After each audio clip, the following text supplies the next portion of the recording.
நண்பர்களுக்கு வணக்கம். ஆரோக்கியா வியூஸ்ல இருந்து உங்கள் ஆரோக்கிய ராணி பேசுறேன். இன்னைக்கு நம்ம எடுத்திருக்க டாபிக் எதுனா, தேசிய மயமாக்கப்பட்ட வங்கிகளின் ஊழியர்கள் வேலை நிறுத்தத்தை பத்தி தான் நம்ம இன்னைக்கு பேச போறோம். நாட்டின் மிக முக்கிய 3 துறைகள் எதுனா, முதல்ல வந்து டிஃபென்ஸ், ஆர்மி, நேவி, ஏர்ஃபோர்ஸ். ரெண்டாவது வந்து ரயில்வே, பயணம் மற்றும் ஏற்றுமதி இறக்குமதி வர்த்தகம். மூணாவது வந்து பேங்க். இந்த பேங்க் வந்து எப்படின்னா, ஒரு பண பரிவர்த்தனை மையமா இருக்க மட்டுமல்லாது ஒரு சேவையாகவும் கருதப்படுது.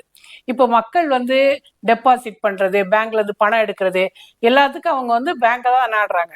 இந்த பேங்க் ஊழியர்கள் வந்து அவர்கள் வேலை செய்தாலும் அது வந்து ஒரு சேவையாகவே கருதப்படுகிறது. நேஷனலைஸ்டு பேங்க்ல வந்து எப்படின்னா, செகண்ட் சாட்டர்டேயும் ஃபோர்த் சாட்டர்டேயும் அவங்களுக்கு வந்து ஹாலிடேஸ். இப்போ அவர்களுடைய போராட்டத்தினுடைய முக்கிய குறிக்கோள் என்னன்னா, 5 நாட்கள் நாங்க வேலை பார்க்குறோம், எல்லா சனிக்கிழமையும் எங்களுக்கு லீவ் வேணும் அப்படின்னு கேட்குறாங்க.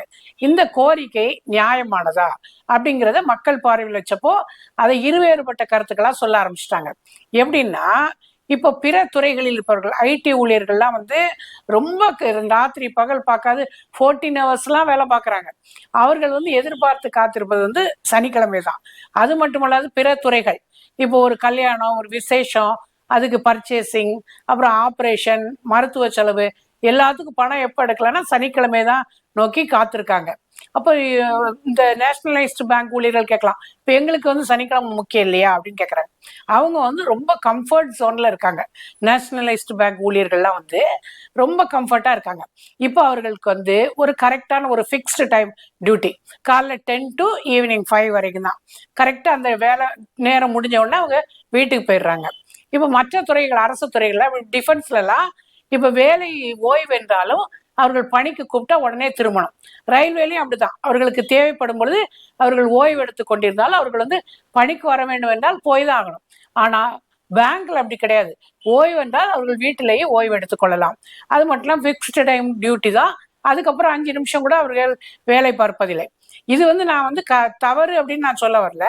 ஆனா இப்ப சாதாரண பொதுமக்கள் வந்து சனிக்கிழமை எதிர்நோக்கி இருக்கும் பொழுது அந்த சனிக்கிழமை இவர்கள் வந்து ஓய்வு எடுத்து கொண்டால், இந்த பொருளாதாரத்தின் முதுகெலும்பாக இருக்கின்ற இந்த பேங்க் ஊழியர்கள்லாம் வந்து ஓய்வு எடுத்துக்கொண்டால் அவர்கள் எப்படி வந்து பண பரிவர்த்தனை செய்ய முடியும், அவர்கள் வேலைகளை எப்படி பார்க்க முடியும்? இதை வந்து பேங்க் ஊழியர்கள் வந்து சற்று யோசித்து பார்க்க வேண்டும். இப்ப நினைக்கலாம், அந்த அம்மா ரொம்ப தெரிஞ்ச மாதிரி எல்லாம் பேசுறாங்களே அப்படிங்களா. இது வந்து ஒரு உணர்வு. இப்ப நம்மளை போல மற்றவங்களும் வந்து மற்ற துறையில இருக்கிறவங்களும் எப்படி வந்து அவங்க வந்து அவங்க வேலைகளை செய்யணும், செய்ய முடியும் அப்படிங்கிறத வந்து பேங்க் ஊழியர்கள் நினைச்சு பார்க்கணும். இப்போ பிரைவேட் பேங்க்லாம் அப்படி இல்லை. 6 நாள் கூட வேலை பார்க்குற பிரைவேட் பேங்க்லாம் இருக்காங்க. பிரைவேட் பேங்க், நிதி நிறுவனங்கள்லாம் இருக்கிறாங்க. எல்லாருமே ரொம்ப ஹார்ட் ஒர்க் பண்றாங்க. அதனால இந்த நேஷனலைஸ்டு பேங்க் ஊழியர்கள்லாம் என்ன பண்ணணும்னா வந்து கொஞ்சம் யோசித்து பார்த்து பிற துறையில் இருப்பவர்களுக்கு வந்து நம்ம வந்து ஒரு உபகாரம் செய்ய வேண்டும். அதாவது வந்து ஒரு நல்ல மனசோடு அவர்களுக்கும் வந்து நம்ம சேவை செய்யணும் அப்படிங்கிறத நினைச்சு இந்த போராட்டத்தை ஒரு நிமிடம், இந்த வங்கி ஊழியர்கள் சம்மேளனம் கொஞ்சம் யோசித்து பார்த்து அவர்கள் வந்து அடுத்த கட்டத்திற்கு சென்றால் மிகவும் நலம். இது என்னுடைய வியூஸ்ல நான் சொல்கிற ஒரு கருத்து என்று கூறிக்கொண்டு விடைபெறுகிறேன். நன்றி, வணக்கம்.